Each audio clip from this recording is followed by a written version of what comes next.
I would really appreciate it if you could go and just quickly like and subscribe the podcast on whatever you're listening to, whether this is YouTube, Spotify, Apple, and honestly, there are so many more, and I'm not going to bore you with naming them, but it really helps out the podcast. So if you could just go do that, if you're feeling generous, it means a lot. Thanks.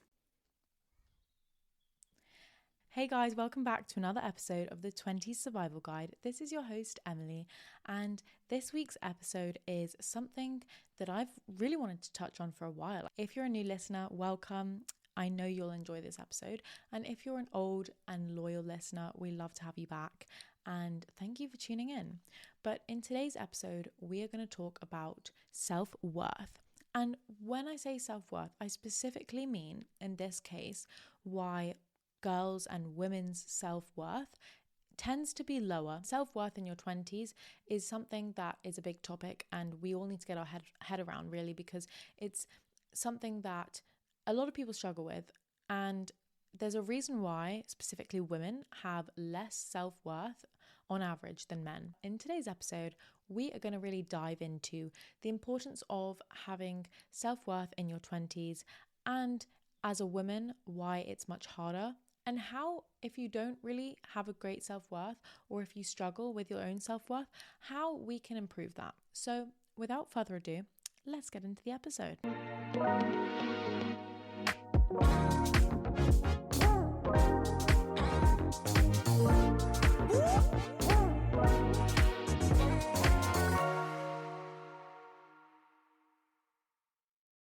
Okay, so self-worth is really difficult, and it's something that I think everyone struggles with, and I'm not discounting men because men also struggle with self-worth. It's just so common. I think everyone struggles with self-worth throughout their entire life, but in your 20s, you're really trying to figure out what's your purpose, what you're doing with your life, and then a lot of that is linked to your own self-worth. So it's very uncertain because you're in an uncertain phase of your life.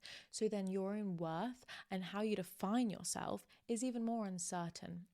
And that's normal, firstly. Before you start worrying if this is me, that is so normal. And you're not alone because everyone does it and everyone has that feeling, whether they look like they do or they don't. They definitely do. But I'm going to talk about 5 reasons why specifically women struggle with self-worth more than men. The first reason is that we are taught to seek validation from a very young age. So it's very well known that men are told to go out and just do it and try anything and be confident, be bold, even if you're not perfect at something. Whereas girls are kind of told to be more pleasing and polite and be perfect at everything you do. You might not realize that you were taught that if you're a woman, but those values were instilled into you without you probably even knowing, and you have long-term effects from that in your later life. This also links with girls feeling like they need to be people-pleasing more than men. It all links back to, if they like me, do they like me that I'm doing something right? The need to make everyone happy around you. Like if you're in a conversation or a social setting, like you might feel like you have to be the person that's dictating everything. And I don't mean controlling the conversation. I just mean making sure that everyone's having a good time. You need everyone to be happy. You worry about everyone in your life to the point where you just want to be pleasing everyone. And guys do that too, but girls do it a lot more because it's what's instilled into them from a young age. So it's just to be the person that pleases everyone, the person that's always nice and humble, polite and reserved. That is the definition of what you were probably taught. And if you have a brother, your brother was probably, I don't have a brother, but I'm assuming in many households, the brother is kind of told to go out and get things, and the girl is taught more to be polite and behave a certain way. So she doesn't look like she's trying to be this crazy aggressive, like too much kind of person that people don't really like to be around. But you know what? There are so many guys who also are a lot, and there's nothing wrong with being a lot. And this is a topic I'm really passionate about because I think that we don't think about it enough, if you're a woman, why you feel like so many people-pleasing things that you do are linked to your self-worth, and they are, because it's not your fault necessarily, but it's what you've been instilled in society and from a young age. So this first point was you were always taught to seek validation from others from a young age. So then your worth and your self-worth in this case is tied to the validation that you seek from others, making sure that they like you. This could even be a boy or a relationship situation where you seek validation through people liking you. The problem with this though is that every failure, every mistake, every person that doesn't like you, your self-worth is tied up into that. And one person's negative comment or criticism to you can actually make you just question yourself so much. And that's the problem with this point about seeking validation from other people. Another reason why women and girls struggle with self-worth more is due to like unrealistic body standards and appearances. There's so much body image pressure that girls face, and guys as well, but women face this more because of society and standard stereotypes that women have to look a certain way. And this comes back to girls and women in society who are always expected to look young, thin, curvy, beautiful, silky hair, even when they're old. But you're still expected to look like you're 25 or in your teens, literally. Like your body is supposed to look like that your whole life. And obviously we know that doesn't happen because you get older and you age. But people's beauty standards, even when you're older, don't change as a woman. Whereas as a guy, if you get older and you bald or you get a beer belly or, you know, you go grey, people don't really look at you like you've got any less worth. If you're a woman and you're getting older, your worth in other people's eyes, by stereotype again, is slightly devalued. And that's just because we put so much pressure and weight on how girls look compared to how much they're worth. And if a guy is getting older or a man is getting older and they have a specific job or they have value in what they're doing, but they don't have that same appearance that's attractive, people won't see them as any less valuable in society because they've gone bold. Like no one bats an eyelid because of that. And that's a problem because that means that we're supposed to see how much we're worth based on what we look like, and we can't just grow old gracefully. This is a common thing. You know how everyone says when a guy is old and he's got grey hair, it's like, oh, he's a silver fox, like he's a good looking older man. That's glamorized, that's sexualized, whereas there's no version of that when you're older and you're a girl and you're a lady, you're a woman. Like no equivalent to being a silver fox. There's just none. Like the names progressively get worse, the labels get worse when you get older as a woman, and as a man they just don't care. So no wonder why your self-worth is tied to your appearance and the way you look. I mean, it shouldn't be, but it's so normal if you feel that way. But the issue with this and the result of us feeling like this is that you equate your value and your worth, not just other people's, but your own worth to how you look. And if you don't feel comfortable with your body or you don't feel comfortable with your looks, you start to think that you're worth less in society. And that's a problem because you're not. Your self-worth should be tied to the value of who you are, not what you look like. And it's easier said than done because it's not just like, oh, we're doing this for society. It's like you want to look good, you want to feel good, but it's not your self-worth. Your looks aren't your self-worth. Who you are as a person, what you produce as a person, these kinds of things are related to your self-worth more than what you look like. The third reason is the constant pressure that girls and women feel to always have it together. Everything has to be put together. They always have to be perfect. That sense of perfectionism, which I think you don't see as much in men. And I'm not saying that guys don't really care and they are sloppy and they don't have it together. I don't mean that at all. But I think that controversial opinion, but I think that it probably just stems from it being harder for women to enter the workforce or get the same opportunities as guys do. So in order to even have a chance or stand a chance to get that, you have to always be put together, not let anyone see any flaws in yourself in a sense, so that you have more of a chance of competing with that man. This always having it together thing is so obvious, and I see it in so many women. It's like, you want to be a good girlfriend, you want to be a good wife, you want to be a good employee, a good mother, like all of these things to everyone. And it's just so prevalent in women who work and also have kids, or just women who have kids. Like, you have to try and be that mum, that wife, that friend, that everything, that daughter. Like, you're also going to be the one who's probably taking care of your parents more than if you had a brother, because again, the older parents thing is, it just tends to fall onto the daughter, because the daughter tends to be the one who's taking care of the elderly. Like, it's just facts. And I mean, I wish I was wrong. I wish that someone could tell me that this isn't true, but like, I'm just speaking the facts, and you can disagree with me on what you think people's self-worth are tied to, but this is sadly the truth.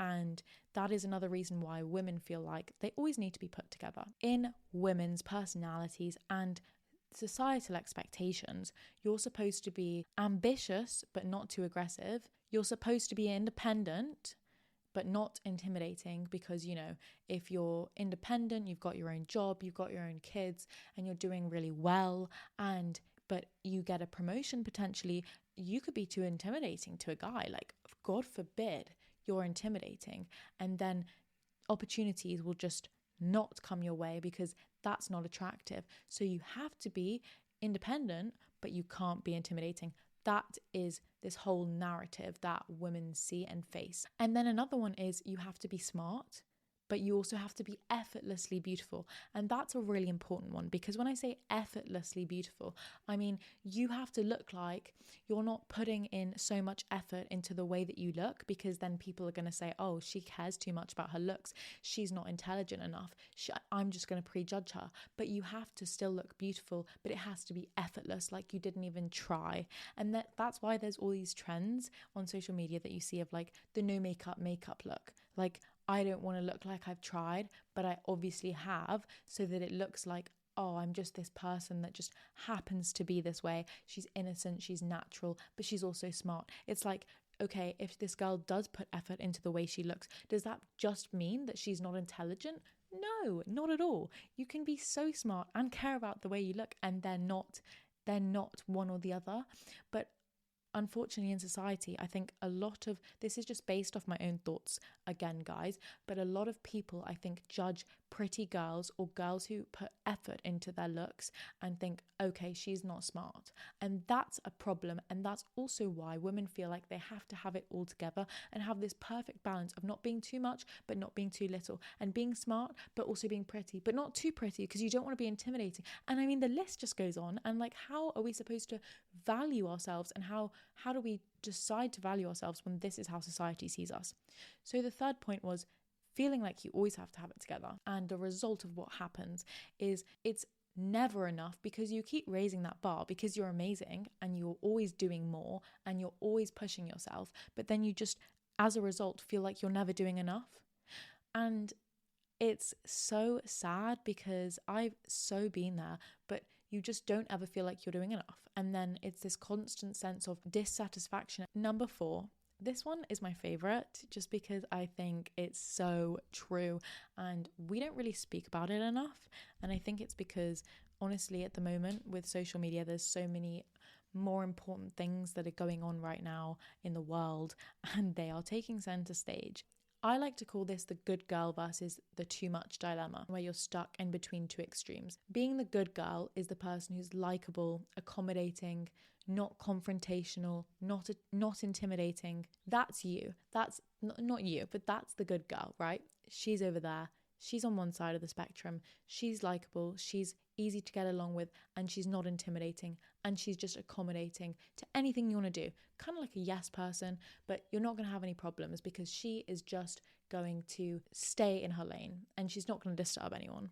But then you have the too much girl, the girl who's too much. She's on the other side of the spectrum. This girl is bold and she's confident and she's really out there and she's super outgoing and she is outspoken and she has so much going on and she's just a really big character. Like, she's the person in your friendship group or you who is a really well-known big character. And I don't mean popular necessarily, I just mean she has a big energy, and you know when she's around, she brings that energy and can kind of just be the life of the party. But the issue with that is that people can see this girl as too bossy, too aggressive, too in your face, too much, or too intimidating, like we said, because she could be the girl that is really ambitious and aggressive in terms of knows what she wants, and then she goes out there and gets it. But because she's going and getting it, she's seen as intimidating, she's seen as too much, she's seen as bossy. And that's so wrong, because those are the labels that we are putting on girls, women, etc. today. That's like, they're doing well and they're trying to make something of themselves, and they might just be assertive, but a guy who is in the same position, if she was literally just changed genders and was a man, no one would see that as anything other than the norm. So when you're really bold and confident, a lot of the time, and this is also controversial, you've probably heard this before, that so many guys don't really like going for powerful, confident women because they feel emasculated. They can feel emasculated, they can feel intimidated, and they can feel like they're not enough because they need to feel in their minds that they are better and they are higher up than their girlfriends or their wives. If you're a bold character, you should never have to dim your light. You should never have to do that at all. You should be able to be with someone who appreciates that and who doesn't see you as a threat because you're a woman. And I know that to some people, and if you're a guy who's listening to this, like, this is really educational for you, because you might be thinking, this is ridiculous, you're victimizing this whole thing. And I'm absolutely not, because this is so true. And it might not be you might not be one of these girls, but there are girls around you who are these people. The result of this, which I've just basically mentioned, is that you start to dim your light because you feel like you're too much, and that's what people tell you. And then you shrink yourself, so you're getting further and further away from being able to achieve your full potential. And you then link that with your self-worth. And you start to find it harder to recognize your self-worth because you can't even recognize yourself anymore, because you're trying to fit into a box of someone that someone else wants you to be. Plain, flat out, that is literally what it is. And my fifth and last point really links to this previous point that I've just said, and that is fear of taking up too much space and speaking up. Now, look, this may be you. This may not be you, but this might be a friend of yours, or literally a sibling, someone who feels like this. And again, this also could be really common in guys, but it tends to be more in women, that you feel like you are, quote unquote, taking up too much space. And people might not say that to you, but they might insinuate it. And that's a massive problem, because if you do, then you start to feel like you're losing your self-worth. Not because it's a bad thing, because it's not. It's just what people have told you to tie your self-worth to. I'm sure you're someone who has said sorry all the time, whether that's sorry, oh, I'm sorry over something that you just don't need to apologize for, like constantly apologizing at work maybe, or you're about to ask a question, and before you even ask the question, you say sorry. And I have done this so many times, but I think you might see it as something that's quite recognizable, maybe in yourself. But do you ever find yourself saying sorry before you ask a question, or asking for something that you need or you deserve and you feel like you can't ask without apologizing because you need it? That is really a problem. The reason why you're doing that, if you're wondering, is because you're fearing of taking up too much space. Like, you're fearing that you are taking up space that you shouldn't be in. But the problem is that is very detrimental to your self-worth. Downplaying your achievements. Look, I think it's become glamorized to do that, but it's not. You should never downplay your own achievements because you feel like you're taking up too much space. Okay, so you do something amazing, you do something so well, you just achieved an amazing thing, whatever that may be. And then let's say your husband, you go and tell your husband, and you have to downplay it to them without even noticing because you don't want to make it feel to them like you're taking up too much space, like you're better than them, like you're doing better than them or are more successful than them at that point in time. That's a problem. Never downplay your achievements, because you deserve every achievement that you get because you've worked for it just as hard as every guy. There is no need to do that. That is a problem. That then links to your self-worth, because it then, as you can guess, makes you feel like you're not worthy of that achievement or celebrating something, but you are. Again, another way of putting this is imposter syndrome, which is something that everyone experiences. So many guys, so many girls. But in this case, in this specific situation, when I'm speaking about women and their lack of self-worth, I'm talking about imposter syndrome and not deserving, like not feeling like you deserve a certain success or that you're worthy of it. And this point all links to, let's say we're in a corporate environment, this all links to not feeling like you deserve to be in the room. What you should be thinking is, I have achieved all of these amazing things in my job that allows me to be in this room that I'm in today. I deserve to be in this room. I feel like I'm hypnotizing you guys and like telling you what you should say to yourself. But honestly, if you are alone right now, I would repeat after me. I deserve to be in this room. I have worked hard enough to get here, and everything that has led me here is due to my own achievements, which are worthy and are worthy of success and celebration. And the reason why girls feel like this is because in society, to women, confidence is equal to arrogance, and that's what women are told, whereas humility is equal to being liked. And that's a problem, because this all links back to a slight sidetrack, but you know how when women seem to earn more money and then they talk about it a lot, like very successful women who are paid a lot because they're very, very good at what they do, when they talk about money or talk about wanting to earn more money and say that they're driven by money, they're seen as arrogant and unlikable, and just people hate on them like crazy. But a guy would never be criticized for saying that they're money driven. Whereas as a woman, people are going to come for you if you're successful because they don't like it. And it's facts and it's sad, but it's the truth. What you have to think about in this situation is, it is okay to be selfish. It's okay to be confident and set your own boundaries. And above all, owning your worth and having self-worth that's not tied to any of these things, which is really hard to avoid, but it's something that we can work on. Owning your worth is not selfish. Okay, so I've just brain dumped all of that information onto you. How do we own our self-worth? How do we value ourselves, and how do we improve our feeling of maybe lacking self-worth in general? How can we do that? Don't worry, I'm not going to leave you hanging. I'm going to tell you. So building a good self-worth all links to having a massive mindset shift and shifting your mindset. How can we look at things differently? So number one is detaching from external validation and seeking your self-worth from within. Your self-worth is simply not measured by other people's opinions of you, of society, of how they think you should be acting, of how you think you should be acting. It's tied all down to how you value yourself. It shouldn't be due to any external opinions.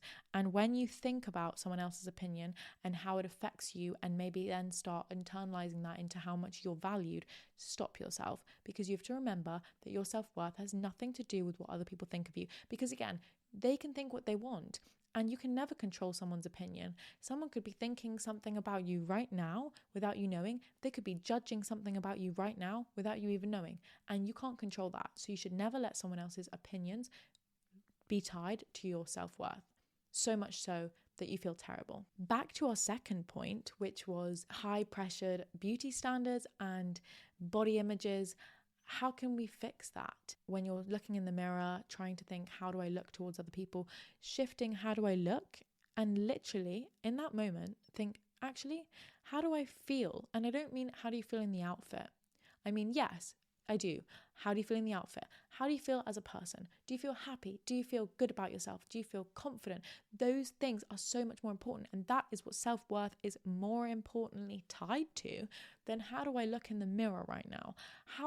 how much are my abs popping out in this t-shirt? How like well do my boobs sit in this top? Like, no, that is not your self-worth, and it's really harmful if you think that it is. We need to change that, because your self-worth is more, how do I feel?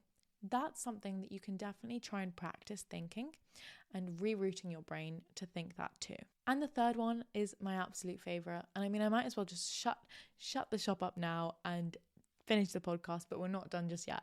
And that is, stop apologizing. I think everyone I know needs to hear this, including myself, because if you apologize when you ask for absolutely anything, like, you need to stop. You are allowed to exist and live boldly and be the real you and be the person that you want to be. You do not have to apologize for it. Be unapologetically you, as cringe as that sounds. Do not apologize. And when you catch yourself apologizing for asking for something that you shouldn't even have to apologize for because you're entitled to it, do not do it again.